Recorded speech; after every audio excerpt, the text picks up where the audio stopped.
Welcome to Bunch Formation, your newest favorite college football and right now basketball show. I am Chris Vannini, and slipper still fits. And I am David Ubben, and I want Gus Johnson back in my March Madness.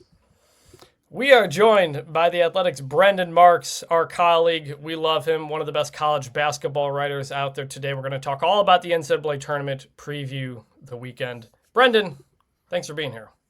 Yeah, of course, guys. Thanks for having me. Yes, and now I'm on the right microphone. Thank you, David, for catching that. Real quick, the intro there, Gus Johnson. A generation now doesn't know what it's like with him on March Madness, and I really miss it. Listening to him call the Big East tournament on Fox, I still get those feelings that you got in the mid-'90s and early 2000s, and it may never happen again, but man, Gus Johnson is March, to me, is still the thing. I imagine you guys are the same. It's just the iconic calls that have stacked up over the years. You know, Sorrentine from the parking lot. He's been awesome. Obviously, the slipper still fits there. From 17 Batista down, with the catch. We'll get to more. We'll get to more of the UCLA Gonzaga classic later in the show. But I don't think anybody has as many hits over the years and iconic moments. Even though Raftery is pretty great with 2-3 zone with minimum principles and all that. But I miss the Gus classics. I love Kevin Harlan too. I will say, I think for this generation, he's quickly, kind of climbing the ranks. I mean, yes. I remember being courtside for Virginia Furman a few years ago. He was terrific on that one. But yeah, you guys are right. I agree. We miss Gus. Especially, by the way, I was debating this the other day. Is the Virginia YOLO pass and the Furman 3 the most iconic March Madness moment of the last 10 years? It's either that or it's 85 guys who look like me hounding Zach Edey. It's one of the two. But yeah, I think as far as a singular moment, the only other one to me that comes close is Chris Jenkins. Bang. Yeah. I mean, that one's up there still. Yeah, to me, I almost separate the first weekend from the adults table, the Elite Eight on. The Chris Jenkins thing is kind of on its own because the Final Four is not really madness. It's mostly just good basketball usually. But the first weekend is kind of its own thing in my head. I mean, we didn't have. I feel like we have not had any. We have definitely had fewer of those shock and awe moments the last few years. Virginia Furman was a freaking scramble. And even watching it live, it was this cannot possibly happen. Fun fact, just before we get into it, Virginia still has not won an NCAA tournament game since it won the championship in 2019. One of my favorite stats in college basketball right now. That's incredible. That's a lot like Miami getting to the national championship before it wins the ACC. And Virginia, for people who don't know, coached by Ryan Odom, who coached UMBC when they beat them as the 16-1 back in the day. We're going to talk about the tournament here, preview the tournament, Final Four picks, upsets, Cinderellas, Miami of Ohio, tournament expansion, get into all of that. It's basketball time. There's nothing really going on in football, so we wanted to do an all-out basketball episode. If you wanted to jump ahead, we will have timestamps in the show notes. Please send all your feedback to bunchformationpod@gmail.com and follow us on all of your social medias. Okay, and with that, it's time to fully get into our NCAA tournament preview. Heartbreak City! And we're going to start off, big picture. We're going to start at the end and work backwards a little bit. Final Four.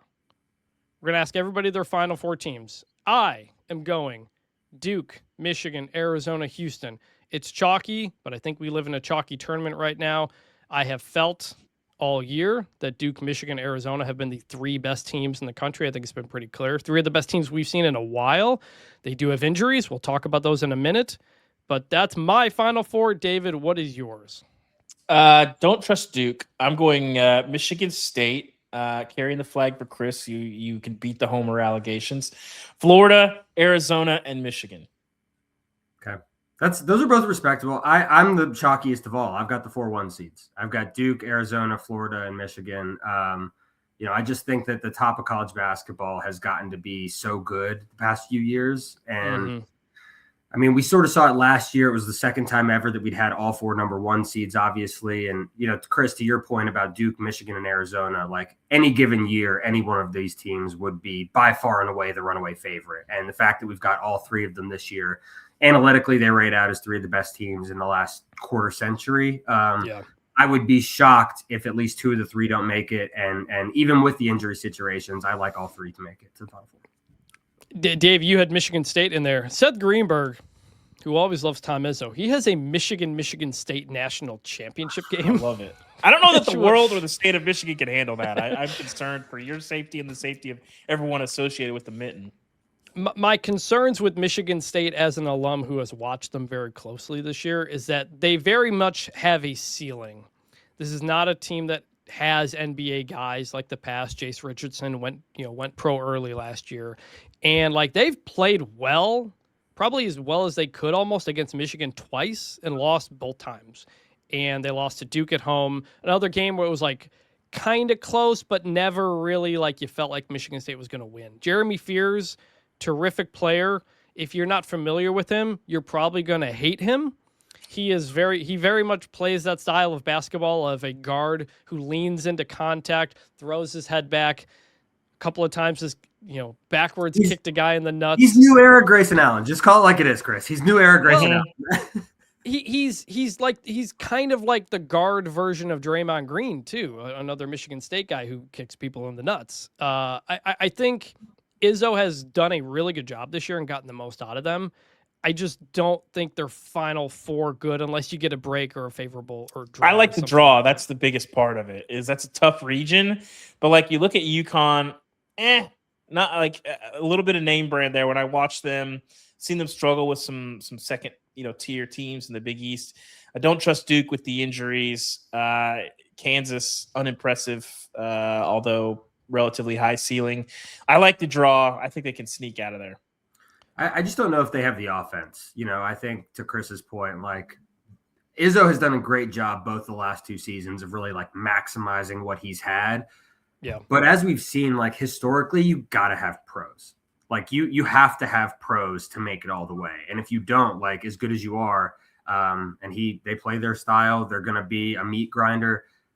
That region is brutal, by the way. I mean, it is not just I don't love the draw like Ubben seems to. Oh my God. It's not just the toughest region this year. It's one of the toughest regions ever. The coaches in there, I think, have combined for like 23 Final Fours. It's like the second most ever in a region in tournament history. Like whoever makes it out of there, people will say they're battle tested. They're going to be beat the hell up. I mean, that is a brutal, brutal region. So those injuries, Michigan, LJ Kaysen is out. And since he has been out, Michigan is 0-5 against the spread, had a couple of close wins. Yaxel, Big Ten Player of the Year, hurt his ankle in the Big Ten Championship game. At Duke, you've got Caleb Foster, fractured foot, still out. It was Final Four, I think they hope he might be able to come back. Yeah. And the center, Ngongwa, is working his way back. Brendan, with Michigan and Duke, how concerned are you about those teams in the injuries? If they were healthy, we feel like Final Four locks, but they're not. Yeah. So, we'll start with Duke just because that's the one that Ubben and I were up close with last week in Charlotte for the ACC tournament. Caleb Foster is the really big one. Point guard, he's their most veteran player. Obviously this is a team that has a lot of freshmen, a lot of sophomores, more than any other team in the sport. And to lose a guy who has played in a Final Four before, who played well in the Final Four last year against Houston, that's just a huge, huge loss for Duke. And they are hoping that they're going to be able to get him back potentially by the Final Four. If you talk to people around the program, there's been a lot of Carlos Boozer 2001 talk. Also broke his foot, made it back for the tournament, able to be a key factor. But Boozer broke his foot about 2 weeks before Caleb Foster did. And so I think it is a long shot that he returns this season. Not impossible, but certainly a long shot. Without him, point guard duties really fall to Caden Boozer, Cameron Boozer's twin brother. He was good in Charlotte the last 2 games, had a career high in the semifinals and the finals against Virginia. I mean, he carried Duke in the first half against the Cavaliers. But it also means a lot more point Boozer, and Duke just doesn't have the guard depth to really survive that. As for Ngongba, He's got foot soreness, which with a big guy always scares me. Yeah. Joe Pryor is saying all the right things that he's progressing, but I think if you kind of read between the lines, when he first sat out, Duke said he'll be back for the tournament. And then they said, well, he's taking good steps. And then after seeing him still in a walking boot and still riding around on an e-scooter for 3 days, Shire said, well, there are benchmarks he has to clear. So the language sounds like we're going backwards here a little bit. I don't know that I would expect him to play in their opener, maybe a few minutes. I think they can get through the first weekend without him. I do not think they can make the Final Four or win the national championship without him. So getting him back is imperative. And then for Michigan, LJ Kaysen, as someone who has watched a lot of Elliot Cadeau basketball in his life, Michigan fans, get ready for the ride. Like, Cadeau can be great, and he can have double-doubles, and he can be, one of the best, most brilliant passers you've seen. And he's also prone to have a 7-8 turnover game. And that's where Michigan, I think, is really susceptible, is when they're turning the ball over like that. And so their margin for error, again, it's just a lot thinner without Kaysen. Yeah, it's tough because I still like both these teams. They played that non-conference game about a month or so ago. That was one of the most watched, college basketball games in a long time in the regular season. We'll see. I'm still picking both of them in the Final Four because I think you kind of figure it out. It's not like someone got hurt in the middle of the tournament. You've got a week of practice or more to kind of figure that out. And I like the depth of both of these teams still. The flip side, Cinderellas. Last year, a notable lack of Cinderellas. Only one double-digit seed made the Sweet 16, and that was Arkansas in a record year for the SEC. Every favorite won in the Sweet 16 in the Elite Eight. It's not a secret why this is happening. It's happening because of NIL and the transfer portal. Just as we see in football, the really good players from the mid-majors are moving up to the bigger schools and making more money. Brendan, as someone who has been close to the sport for a very long time, could this be another year like that? Or are we starting to move away from Cinderellas perhaps never really happening again? Yeah, I would hesitate to go quite that far, but I certainly think that it's going to be a lot rarer than it was in the past. And, we had a great story up at The Athletic today by Ira, who said she talked to Shaka Smart, she talked to Homer Drew, she talked to Tobin Anderson, a lot of these coaches who have been Cinderella in the past. And I kind of think their point resonates, which is you might still see double-digit seeds make a run, but they're going to be high major teams. It's going to be like UCLA from the first four a few years ago. It's going to be Arkansas from last year. It's going to be teams who have the talent, but for whatever reason are peaking late or maybe had an injury or something. The odds of us seeing Fairleigh Dickinson in the Elite Eight again, just don't know if that's going to happen. That, by the way, that year, that St. Peter's UNC game, which was Elite Eight, Elite Eight, yeah. Right? Mm-hmm. Yeah, and they were a 15 seed who made it to the Elite Eight. That ended up being the highest rated game of the Elite Eight, television-wise. So there's this argument that, people want the power conferences and stuff. And in the Final Four, I think that's true. But in the first weekend, especially in the second weekend too, you have to have these teams you've never heard of with a player who's got something quirky like a dirty mustache that everybody who just kind of attaches themselves to. And I do worry we won't have that. David, how much do you think about that? I worry if it's just a small sample size. It's hard to say. I do think there is a lot of value in guys getting picked over, but I still think there can be breakout players. I think it'll be hard to have like a CJ McCollum like chilling on Lehigh. But like I still think there can be breakout players that you can't transfer mid-season.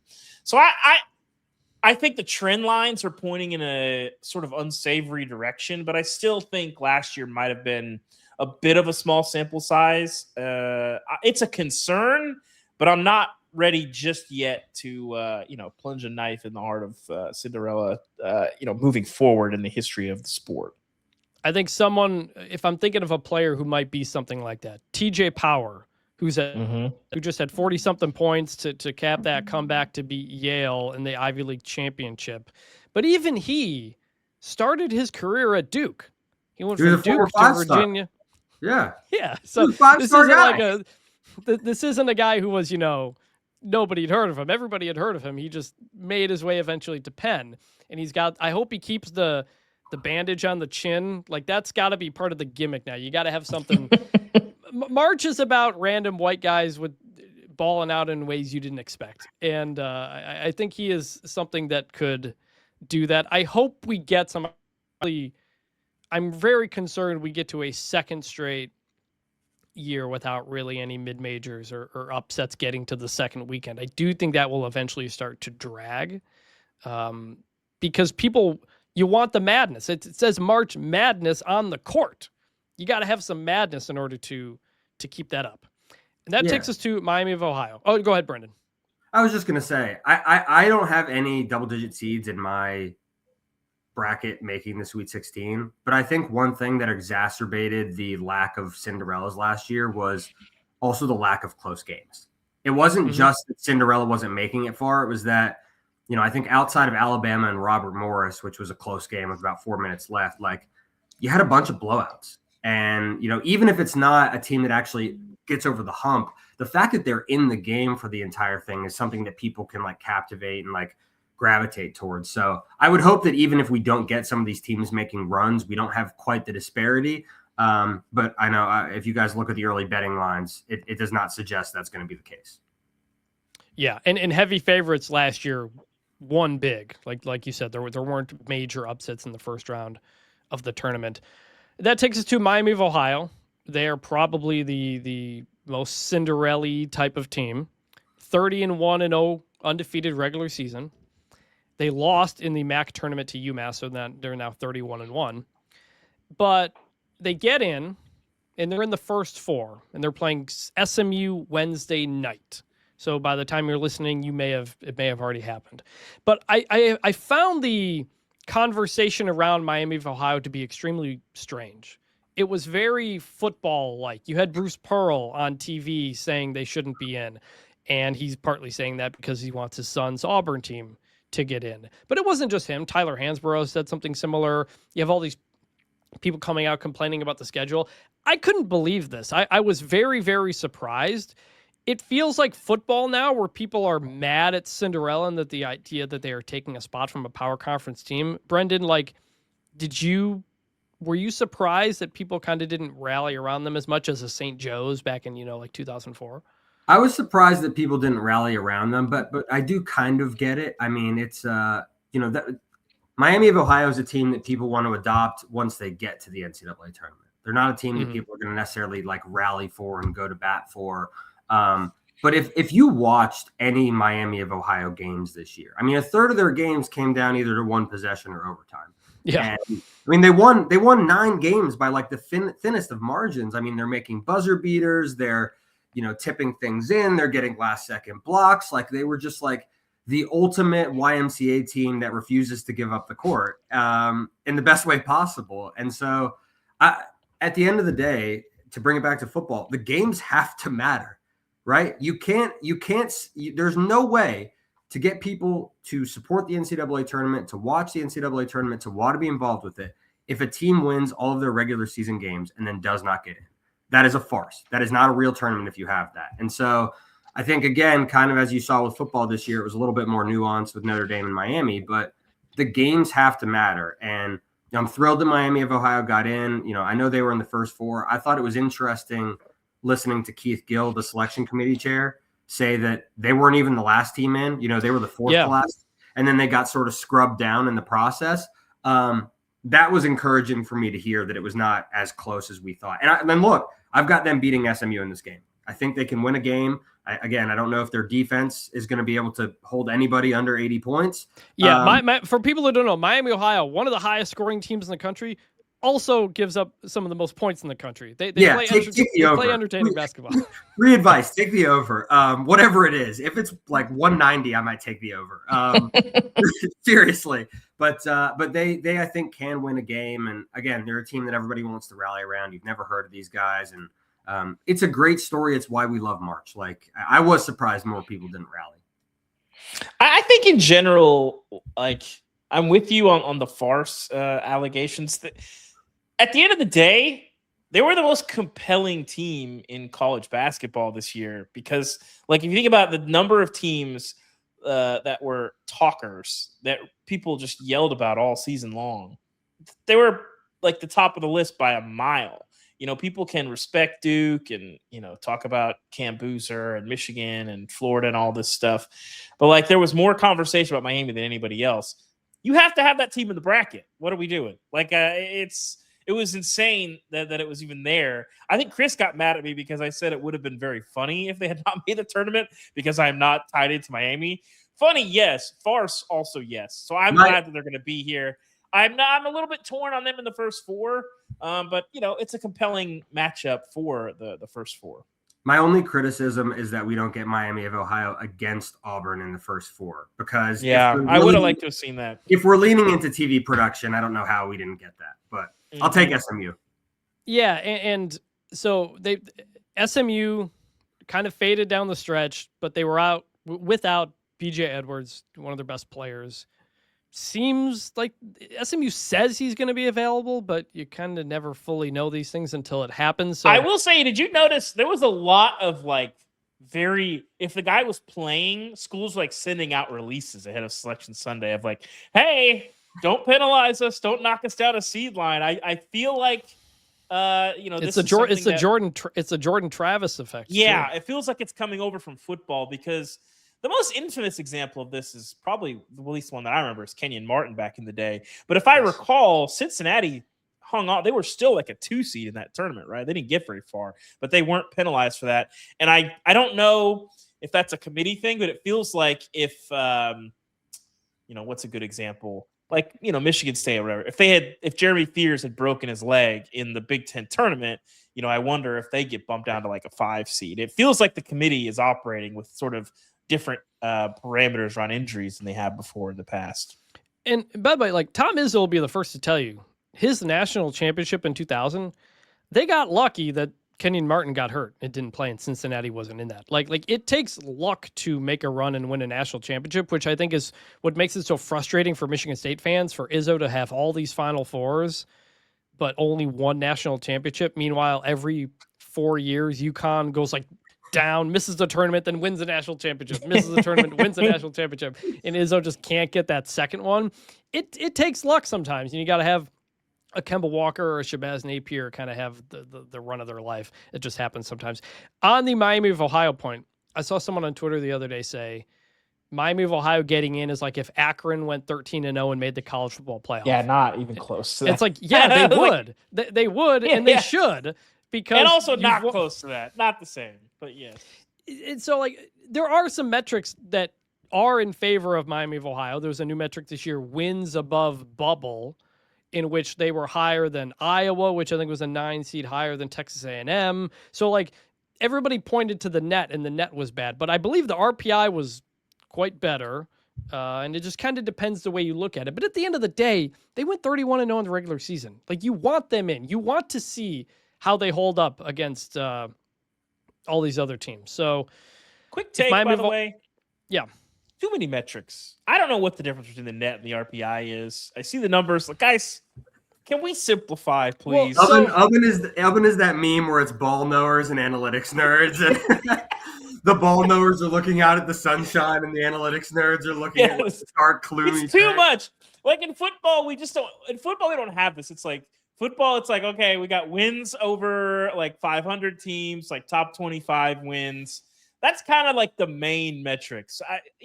Can you explain to me in 10 seconds the difference between net and RPI, Brendan? No, I can't. But I can. Well, therein lies the issue. But I would say this: the difference between college football and college basketball is that there are 360 plus teams playing Division I college basketball, which is 30-something games. Yeah, right. It's too many. It's too many. That's a different conversation. But you also have, I think, more diversity of style of play in college basketball than you do in college football. Like if you look at the teams that are at the top of the top in college football, a lot of them have, like, you have to be good in the trenches, right? You have to have some baseline level of quarterback play. Versus you look at like college basketball and you can have Tony Bennett, Virginia, which, basically like crawled the ball up the court. And then you have Alabama. It was a crime against basketball, yeah. Right. And then you have Alabama, which shoots 100 threes a game. So like, I do think that the metrics help to standardize some of that, which is why I personally like the WOB. Also because it's a great name. Metrics need to have a good name like that. Mhm. But there's just a lot more to try and take into account. So there is a little bit of paralysis by analysis, but as someone who is a little bit more of an analytics nerd, I'll stand up for the metrics. Okay. Now, briefly here, before we get back into the actual tournament expansion. It is potential to happen this spring, this summer. Feels likely almost at this point because everybody involved wants it. I don't know how many fans think about that, but commissioners see more opportunities for more people to get in. They hope to get more money from the TV broadcasters. That's kind of the thing holding it up. It's either a 72 team bracket or a 76, which would have a bunch more games on this Tuesday, Wednesday of the first 4. It'd be like a first 12 or something like that. On the topic of should it expand, I think no, absolutely not, for so many reasons. The bubble is weaker than ever, in part because of conference realignment and the various things. Like a 17 and 16 Auburn team nearly got in. There has never been a team one game above 500 get an at-large bid. It would have happened and would happen in an expanded tournament. And I just think you look at the teams that were just left out, Oklahoma, Auburn, San Diego State too, but Indiana, and it ultimately would just put more power conference teams in the tournament, which is the reason Charlie Baker and everybody's going along with this is just to keep them happy. It's to keep the power conferences happy because they want to get more spots. It's the same reason they want to do college football playoff expansion as well. But I think it would cause so many problems because, one, it would knock out, by the way, a bunch of other conference champions who would have to play first 4 games, more power conference teams in. It would mess up like the bracket building. The idea is like you can sort of skip the first 4 and you don't have to, and you can have your bracket ready for Thursday and go from there. If you can't really do that if you're playing 8 to 12 games on a Tuesday and Wednesday. I hate it. I don't like it. It feels inevitable. I appreciate everybody involved with college basketball speaking up against it. Brendan, how do you feel? Yeah, I'm on the same page. And, one thing that's been interesting to me in the expansion talk is expansion advocates have been on the side of, well, there's more revenue to be had. And yet, Chris, to your point, the biggest thing holding it up right now is the television networks have absolutely no commitment to put more money into this contract. And if that's the holdup, no, there actually isn't more revenue on the table. You're just going to divvy it up even further. There's also a lot more logistical costs that would be added in. You'd have to have a whole nother first 4 site. To my knowledge, and they're currently having trouble with planes because the charter planes are being used by ICE for deportations. Like some of the top programs in the country end up just effectively turning down the NCAA's travel coordination because it's easier for them to do it on their own. Like, thank you for providing this. It's of no help to us. Good day. Personally, I am not in favor of expansion either. Chris, your point about the actual bracket buildup, that communal part of the NCAA tournament, to me, is one of the most important parts of the postseason, of March Madness. It's the ability for people to do bracket pools and fill it out of their office and talk to their kids. And that is the thing that you're going to end up screwing up with all this. So I could not be more against it. As you said, the bubble this year was an absolute disgrace. If we were talking about adding regular season conference champions instead of some of these, they're garbage teams. Some of these garbage, middling power conference teams. Maybe it's a different conversation, but that's not what it is. It's just appeasing the high majors, and it would dilute the product. It would dilute the fan experience. For, as we can tell, no real revenue gains. There's, in my eyes, nothing is adding up. The math ain't mathin'. I would like to start this with a confession. Be careful. I have never in my life finished a Texas Roadhouse steak on the Texas Roadhouse premises. Do we know why this is, Chris? Do you have a guess? No. Oh, I forgot. Chris is a food pill guy, Brendan. He doesn't respect the quality. There is a food. Texas Roadhouse in my town, but yeah. All right, I shouldn't ask Chris. The answer, Chris, is because the bread is so elite that I end up filling up on it. And okay, yeah. I will live with expansion if we can get to 64 teams by Thursday morning, which seems like the thing. But it does, I think, take away from the specialness of that Thursday. This time that we are in right now, The first four dilutes it a little bit, but like you go from wall to wall basketball in championship week, and then they just cut you off cold turkey like Sunday afternoon, and you go 3 days with no basketball. And when they tip that thing Thursday at lunch, it is an unbelievable feeling. And if we've had bleed over basketball on Tuesday and Wednesday, where you've had all day basketball, I think it takes the specialness away from that Thursday. You're filling up on bread and sacrificing some of that steak later. That to me, I don't want to take away from this event, because to me, like as just a consumer, I think March Madness is the most fun sporting event in America. It's the one that gives me the most, like the first weekend gives me the most like happiness and joy, even though I do enjoy college football more. And so I don't want to lose that. And I think with expansion, even if you get to 64 on Sunday, I think that bleed over, if you're having all day basketball Tuesday and Wednesday, I think you make this event less special. Okay, I agree. Let's move back to the bracket now. Outside of Duke, Michigan, Arizona, the clear top 3 teams, who do we like to potentially make a Final Four run? And I'm going to start with Arkansas, which won the SEC, which has really just, the vibes have been good under John Calipari there. They made a good run last year, make another conference tournament run this year. You know, they got Acuff, looks elite, could be one of the best players in the tournament. The momentum is high. David, you're the Arkansas guy. I mean, like, what are the vibes around the Hogs and your Hog friends about this team? So, Brendan, you'll have to help me on this because you would know more on this. Yeah. Oh, isn't one of the biggest March Madness traps buying into conference champions? It feels like I feel like I've seen this somewhere, that the teams who go on runs in championship week and like win the tournament, especially like not the top 3 or 4 teams, their fortunes in the bracket are not very good. Do you have any numbers along that line? I feel like I've seen that where like it's kind of fool's gold a little bit. Yeah, so it's more if you play more games. So the teams who play 4 or 5 games in the span of that day are the ones who usually flame out early in the tournament. And you think about some of those, like, you know, I think about Georgetown a couple of years ago under Ewing. They won, I think it was 4 straight Big East games, and then, you know, they got just mollywopped in their first game. It's funny you mentioned that. Like, there were actually a couple of Duke fans who live in my neighborhood who were like rooting against Duke in the ACC championship because they were like, "We have to lose this game to win the national championship." Michigan State fans have always been like that. Win one game in the Big Ten tournament, and that's it. We don't need to go win the whole thing. I think I would have to double check this, but I do not believe that a team has won the national championship entering March on a 13-game win streak or greater. So there is some juice to that sentiment, David, that it's better to not. But then you also think about Cardiac Kemba. You think about NC State making the Final Four a few years ago. There are obvious, examples. I think Arkansas made a lot of people fall in love with them last weekend. And it feels a little trappy to me. Same with St. John's a little bit as well. To win a national championship, you do have to reach the semifinal of your conference tournament. I think every champion since '85 has done that. If you've had a conference tournament, David, what's a team you like other than Michigan State, who you already met? We already talked about Michigan State.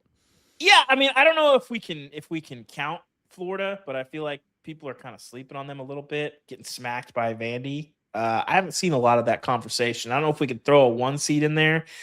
If not, like, I do like St. John's on paper to sneak out of that Duke regional. They're another team. Like, I haven't done my official brackets. There's still some moving parts. I'm a big like Wednesday pre-dinner guy, and then I just take in a lot of information. Wednesday pre-dinner, and then Thursday wake up. And then make maybe some late tweaks, and then I'll tweet it out like before the tournament starts. But St. John's kind of jumps out to me. Obviously, maybe that's some of the same Arkansas corollary, but I like that toughness and that balance. And I will say, it's all like experienced guards and dominant bigs. You know, that's if you have that combo, you can go a long way in this tournament. I want to like St. John's. I feel scarred from last year in the way they went out. I had them going to the Final Four last year, and they lost to Arkansas, I think it was. And they could not score. and had some foul trouble. And it's a better shooting team. Also, is Ejiofor, is he number one on the don't want to see in a dark alley guy in college basketball? So the fun thing about him is he started his career at Kansas. So him getting Kansas potentially in the round of 32 decide the fact that he's high up those rankings, Ubben. Like he's a monster. Complimentary. I would not. I would, whatever his lines are, whatever he's gonna do bad things to Kansas and Bill Self in that second round game. What's a team you like? They're not super sexy, but I just kind of can't quit them. I love Iowa State. I was thinking that too. And they're on my list too. I think the bracket kind of sets up well for them. Like the East is a murderer's row. I don't think the Midwest is that brutal. And I think that they actually match up decently well with Michigan if that were to be the Elite Eight game. Their ability to force turnovers is Michigan's kryptonite. The fact that they have a guy in Joshua Jefferson, I don't know if you guys know this, but he's been second in Ken Palm's National Player of the Year ratings all year. So it's been Boozer, the Grand Canyon, and then Joshua Jefferson. And he can do a little bit of everything. Milan Momcilovic is the second best three-point shooter in the country. He's shooting 50% from deep. Taman Lipsey is a savvy, experienced guard. I think Iowa State, they've kind of had some injury troubles that have run them awry the last couple of years. I think that Iowa State is a team that, could take advantage of Michigan's injury situation, their turnover problem. They can make threes, and I would not be shocked if the Cyclones made the Final Four. Yeah, it does feel like Iowa State, Michigan is the most likely 1-2 Elite Eight matchup. Although you do have Virginia as a 3 in there, who had a good run. Brendan, what do you think of Virginia? I like them. I mean, Ubben and I saw it up close and personal. Ugonna Onyenso is a force field around the rim. He broke Tim Duncan's ACC tournament blocks record. He is now the only player in the country with at least 3 games this season of 8 or more blocks in a game. He only had 1 foul in that championship game against Duke, held Cam Boozer to his worst field goal percentage of the season. He's a monster. And they have another 7-footer in Johan Grunlow. Their best player, Tista Ritter, didn't have a great game against Duke, but Ryan Odom's got a squad. They reasonably go 9 deep. I think that Virginia can make a run. And I like that bracket. I think the Midwest specifically is one that I'm looking at as kind of a chaos region. I think you could have some weird teams come out of there. Virginia making the Elite Eight would not surprise me in the slightest. Yeah. Let's go the opposite side. What are some teams we do not trust? Teams that might be seated pretty high, but we're very worried about getting upset early on at some point. I am with UConn. In Big East play, their vibes have just not been good. A lot of close wins, got destroyed by St. John's in the Big East Championship. Had a loss to Creighton in there, a loss to Marquette, played close against Georgetown.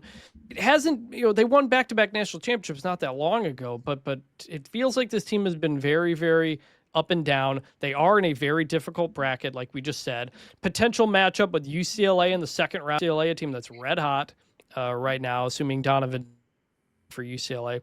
I don't love UConn at the moment. Brendan, am I off on that?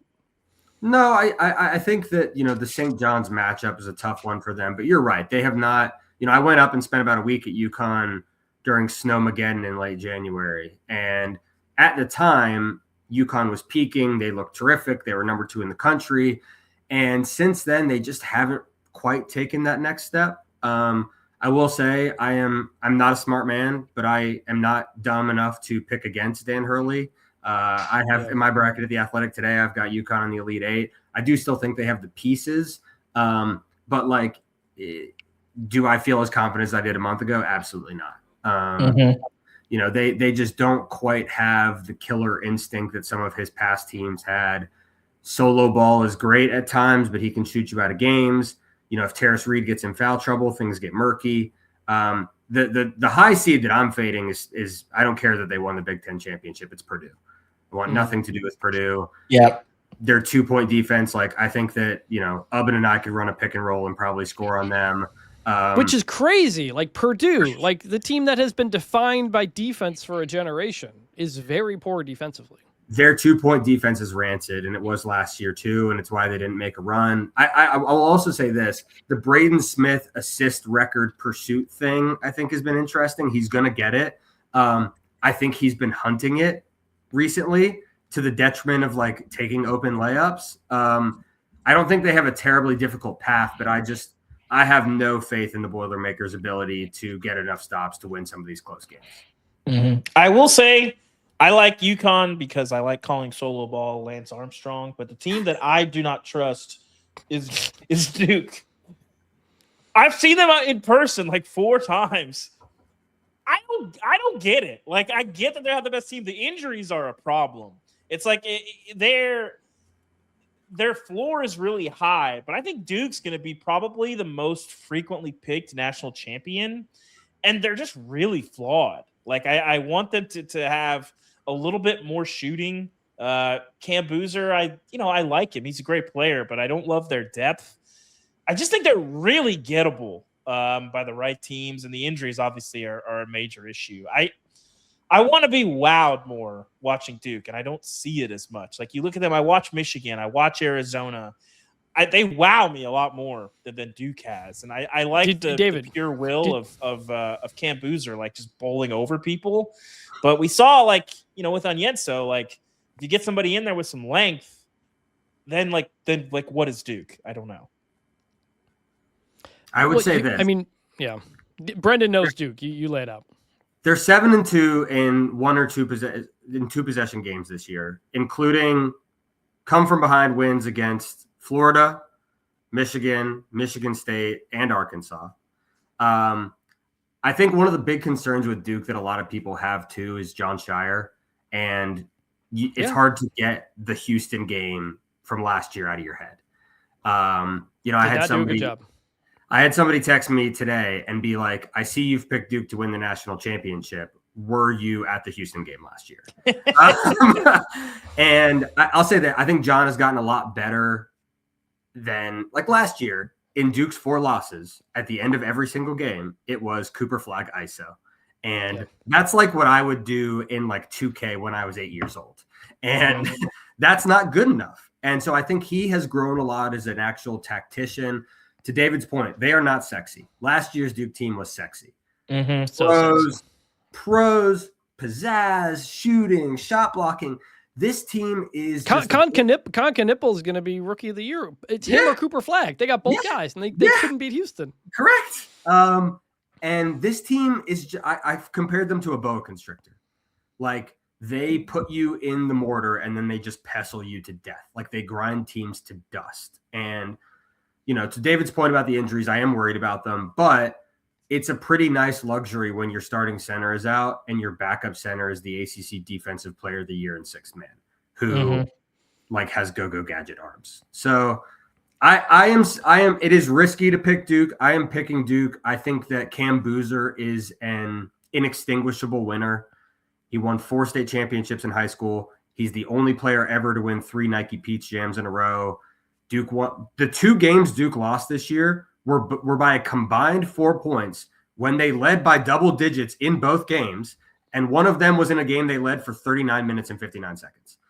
So the North Carolina game, they just find ways to win. No, it's not sexy, but I am not off the Duke train. To your point, the defense really impressed me in that win over Michigan. Like that was a grinded physical game, and sometimes like the Duke teams of old would be criticized for not being able to play that style of game. So we'll get to national title picks in a minute. Almost done. Upsets and Cinderellas. Who are some teams we like in the first round to make the upset? I'm gonna say South Florida over Louisville. I wonder if it's too obvious, though. It's kind of the one everyone's picking. I think it's an 11-6. USF won the American Championship. Brian Hodgson, first-year coach there, done a really good job. USF's been a good program the last couple of years. The coach, Amir Abdur-Rahim, died a couple of years ago. Hodgson comes in, leads them to their first tournament in 12 years. I think this team's a lot of fun. They dominated the American. Haven't loved Louisville all year, but that's one of my picks. I'm on board. My ultimate mea culpa from this year was I picked Louisville to make the preseason in the to make the Final Four in the preseason, which proves I don't know anything. Still time. There's still time. I mean, they technically meet the criteria, the 2040 club to win the national title. But yeah, I've got no confidence. Also, Mikal Brown Jr., their lottery pick freshman point guard, might not play. If he doesn't play, I love South Florida. Another upset that I'm picking that I think might generate some smoke, you might say, in the next couple of days is Hofstra over Alabama.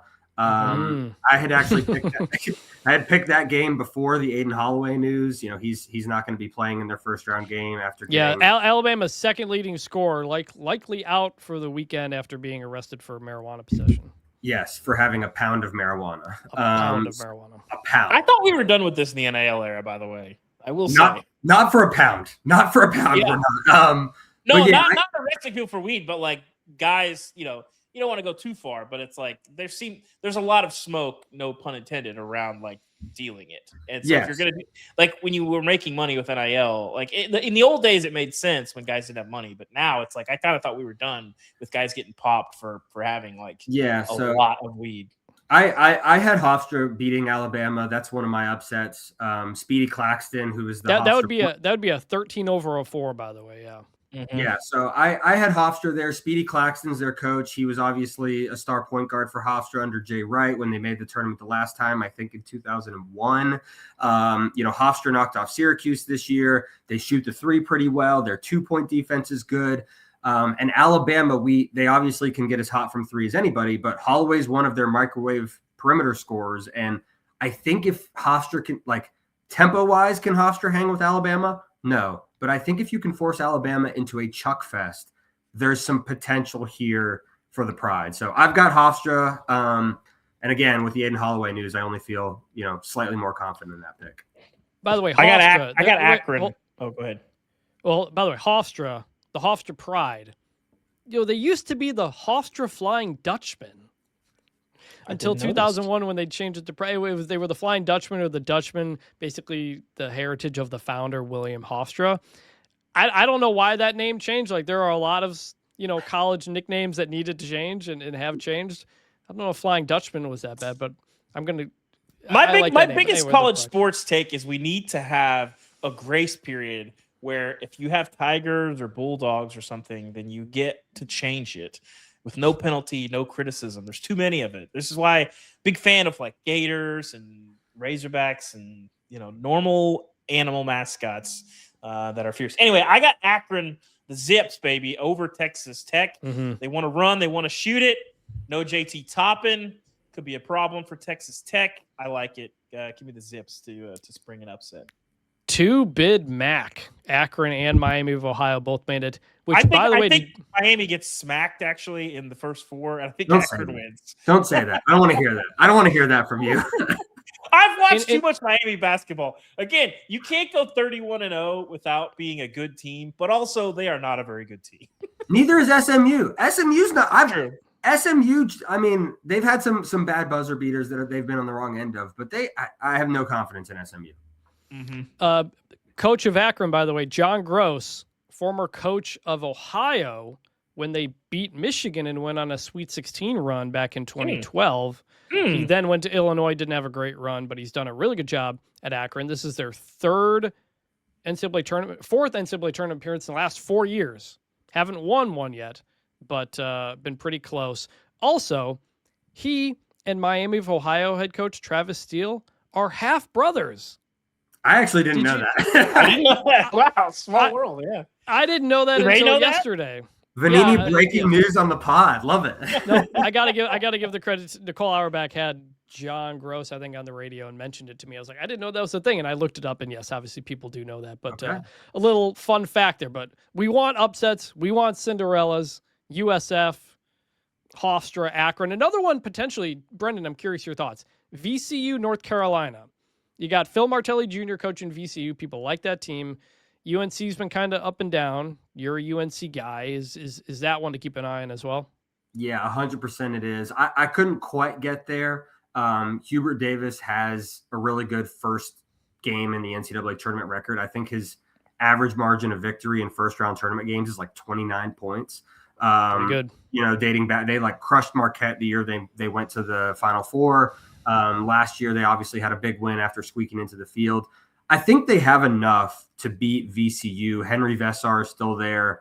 Seth Trimble, their senior guard, has been good and reliable. I do think that if they make it to play Illinois in the round of 32, I think it could get ugly. But I think that absolutely, if people are like looking for upsets to pick, I think VCU over North Carolina without Caleb Wilson is going to be a very, very popular one. All right, and let's wrap up with our national championship picks.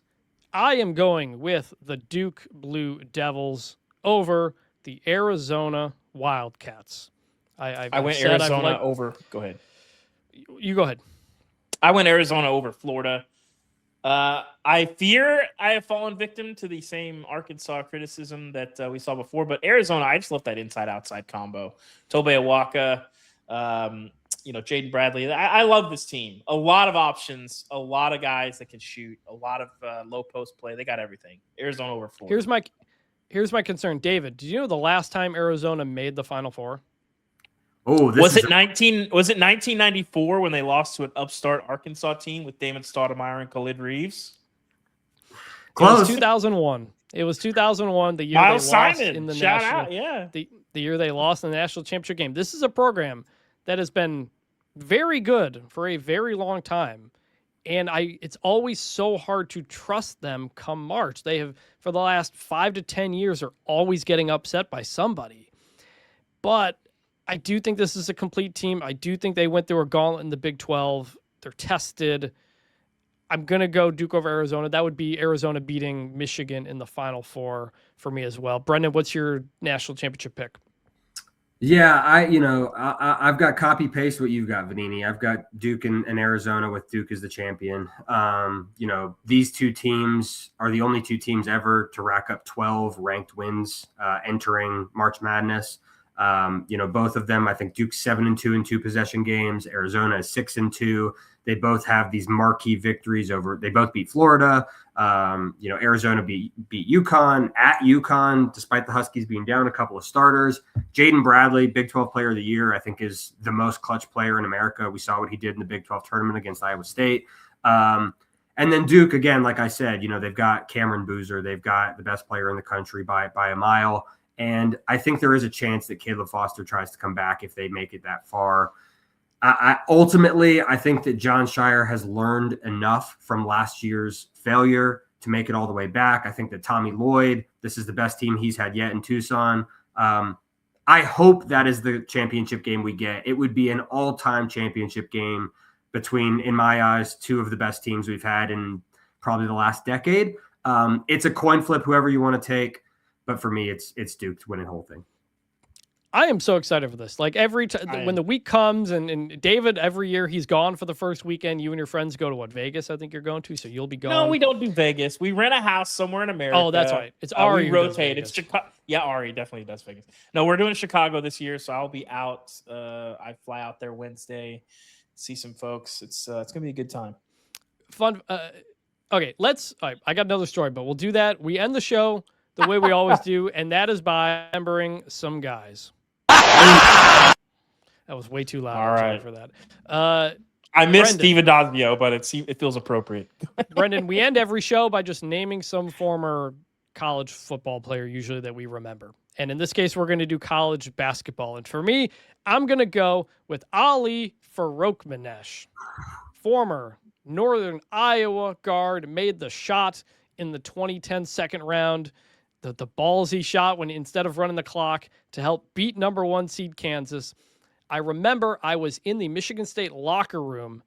I was covering that tournament as a student, and we saw the shot on one of those little TVs up in the corner when he made that shot, and I couldn't believe it because Michigan State then played that Northern Iowa team in St. Louis, and I covered that.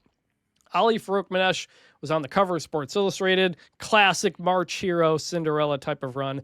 Now the head coach at Colorado State. So he's still around doing stuff.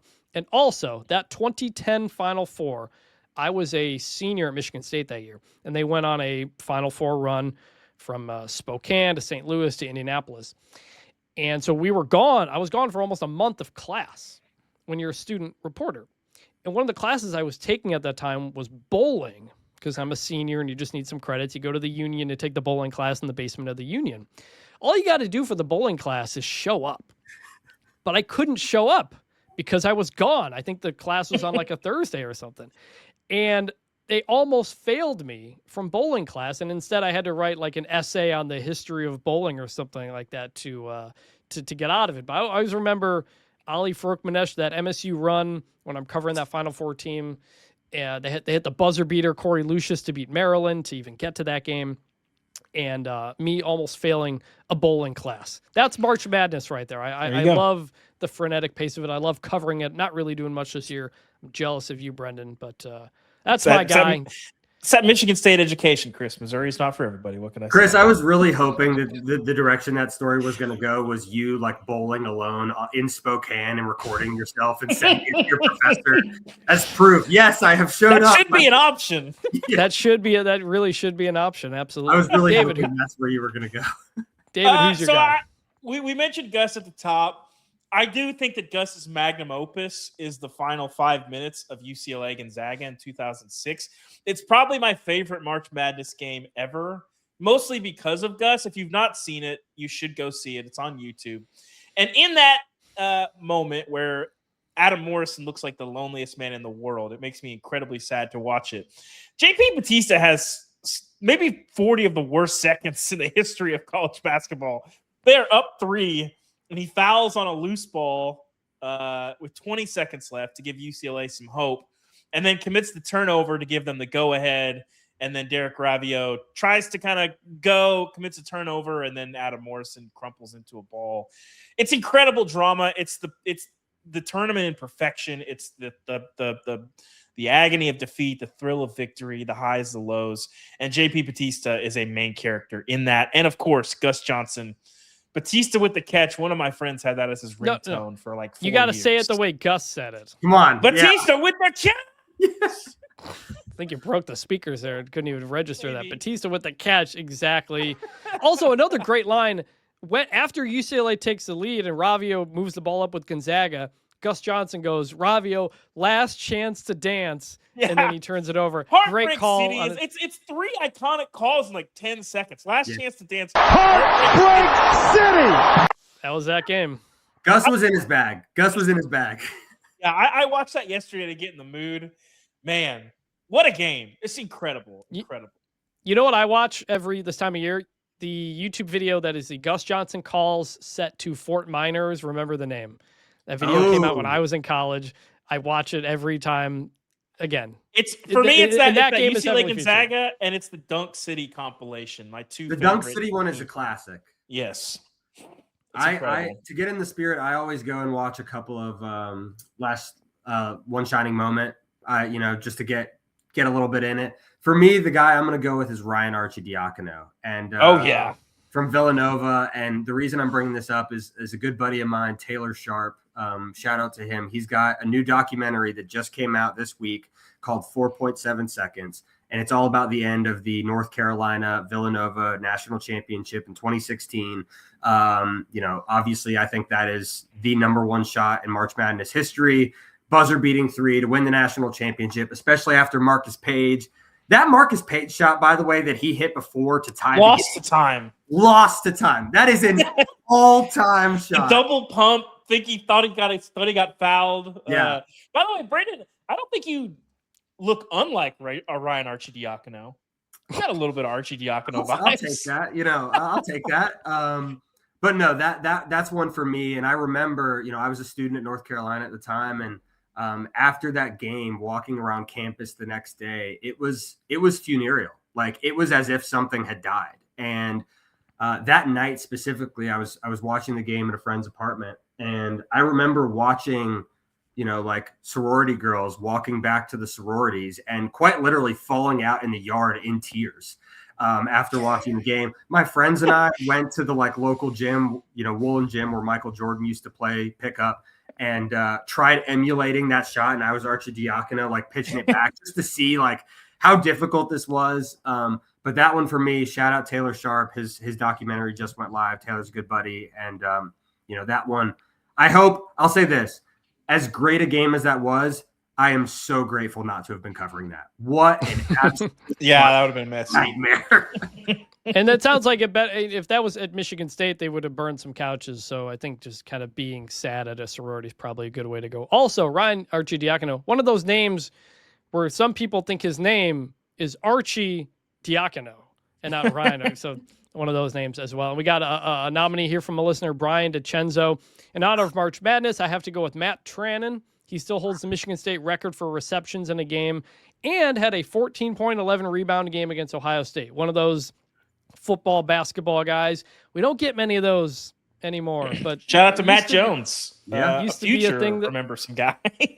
Yes, used to have some of those, but Matt, it was always a thing. Michigan State around that time, every single broadcast, they would have to say Matt Trannon played football and basketball, and also that Drew Neitzel was ambidextrous. It's very much a meme within the Michigan State community. So, Brendan, thank you for being here. We kept you way longer than we said we would, which is something that happens often on the show. But I'm very excited for the tournament. You do great work. Read his stuff on The Athletic. Read all of our stuff on The Athletic. We'll link to some of it in the show notes as well. Brendan, enjoy covering everything. David, enjoy your time with your friends. March Madness is here, guys. Thank you very much. For David Ubben, for Brendan Marks, I'm Chris Vannini. Thank you for listening and watching to Bunch Formation, and we will talk to you next week. Make your free throws, kids, and even in March, bring back the turnover chain.